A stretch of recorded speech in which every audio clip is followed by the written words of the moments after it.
Hey YouTube, it's Grace. And if you've been following me for a while now, you'll know that I have made a lot of pixel paintings. I've done both Minecraft paintings and quite a few originals now, and I just kind of wanted to make a short video to show you guys how you can turn any photo into a pixel painting. So step one is choose your reference photo. Now this can be either a picture that you've taken or found online or pretty much anything, but high quality or high resolution images are better just because you have more details in the end result. Step two is to pick your canvas. This one's a 12 by 12, this is a 16 by 20, and this one is 12 by 24. I've used all three of those canvas sizes before many times and they've all worked great for me, although I prefer not to go much bigger than that just because those paintings take a lot longer, although I will if someone really wants something, just I don't very often.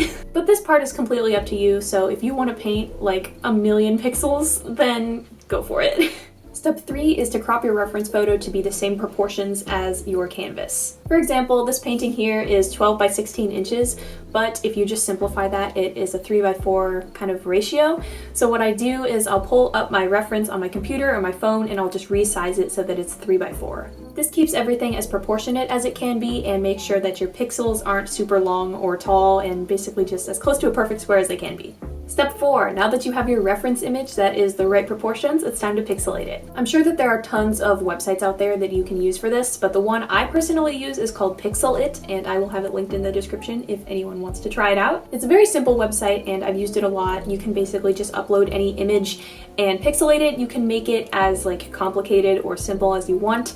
I typically like to keep it in the middle so that it's not like more than like 70 pixels across, just because I feel like otherwise it's just really overwhelming. But once again, this part is totally up to you, so if you want to paint a lot of pixels and you want a really detailed project, then you can do that as well. Step five, now that you have your newly pixelated image, it is time to do a little bit of math. And don't let that scare you because it's not that hard, don't worry. First, you need to know how tall and wide your canvas is, and then you need to count how many pixels tall and wide your reference picture is. After you have all of those numbers, you're going to divide. So you're going to divide the width of your canvas by the amount of pixels wide your reference is, and you're going to divide the height of your canvas by the amount of pixels tall your reference is. Minecraft paintings are pretty simple for this, so I'm just going to use that for an example. So say I want to do this painting. I first count how many pixels wide it is, which is 32.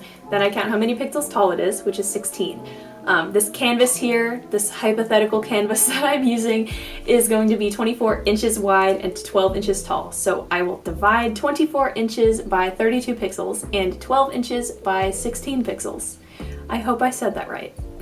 After you divide that out, you should get 0.75 inches, so that is the size of each pixel. And yes, you can use centimeters, your numbers will just be bigger, but it should work the same. Step six, now that you've done all the math and the hard part is out of the way, you can start marking on your canvas exactly where all the lines will go. What I like to do is I'll use a ruler or a yardstick, depending on how big my canvas is, and I'll hold this up to all of the sides and mark every 0.75 inches, and then I know exactly where all of my lines will go. And I do this instead of just making all of the lines all together, just because it's easier to fix this way if you mess up and go back and erase. Because if you're counting to really high numbers, then it's easy to mess up. But then once you have all of these lines marked out, then you can go ahead and connect them all, and then you'll have a grid. Step seven. This step is optional, but it has helped me out a lot with my painting, so I figured I'd throw it in here too, and that is to add a very thin layer of primer after you have already got your grid put out there, just because it kind of seals everything in and keeps the pencil from smearing or like turning your paint gray. You have to make sure that the coat of paint is really thin though, so that you can still see the grid through it, but I've not really run into any issues with that. Step eight, once your primer is dry and everything else is good to go, you are ready to start painting. I prefer to pull up everything on my computer and then zoom in really close so that I can count up and over to see where each pixel will be and exactly what color each pixel will be. But you can also do it on your phone. I just find it that it's easier with a bigger screen. I like to start by making what I refer to as a rough draft. So I'll go in with kind of like about the right color, and I'll just block out kind of a rough idea of where everything's going to go without worrying too much about details, just because I find it's a lot less overwhelming and it kind of gives me a reference point of where all the details will be eventually. After I have the rough draft done, I go back in with a second coat. This is where I sort of refine everything and fix the colors and add a lot more shades, to make it look a lot more like the reference, but I don't focus too much on details at this point either. I'm just trying to make my lines clean and make my colors match. And then after the second coat is done, this is when I go in with a whole bunch of details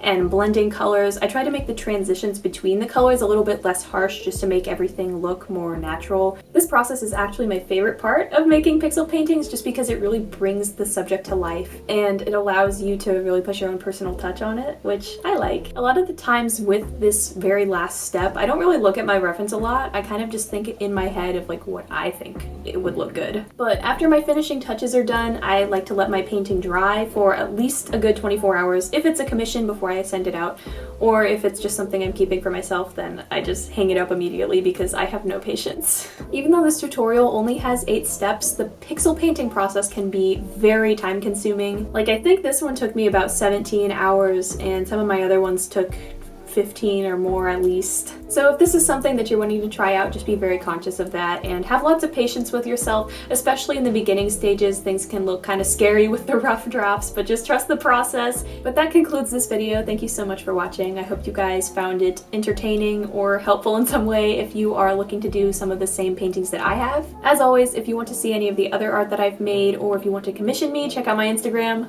Link down below. For commissions, I just do that through DMs, so send me a message. Or if you have any questions about painting or questions for me in general, just leave them down below or message me and I will be sure to get back to you and help you guys out. Thank you for watching and I will hopefully see you in my next one.